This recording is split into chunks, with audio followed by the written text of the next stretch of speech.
My honourable friends, এমনি একটা বর্ষার দিনে বিখ্যাত কবি এবং নাট্যকার দ্বিজেন্দ্রলাল রায়, যাকে ডিএল রায় বলা হয়, জন্মগ্রহণ করেছিলেন। তো তিনি তো বহু নাটক কবিতা রচনা করেছিলেন।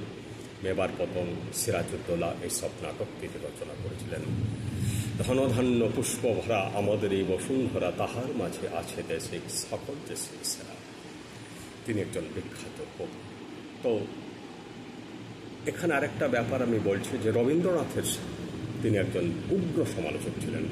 তিনি রবীন্দ্রনাথের সাহিত্যকে আক্রমণাত্মক ভাষায় নিন্দা করতেন। কিন্তু আশ্চর্যের বিষয়, রবীন্দ্রনাথ প্রচণ্ড সহনশীলতার পরিচয় দিয়েছিলেন এখানে। তিনি বলতেন, আমার লেখা দ্বিজেনবাবুর ভালো লাগে না, কিন্তু দ্বিজেনবাবুর লেখা আমার খুব ভালো লাগে। তো দ্বিজেন্দ্রলাল রায় মৃত্যুর আগে তার ভুল ধরতে পেরেছিলেন এবং ভুল স্বীকারও করেছিলেন। নমস্কার।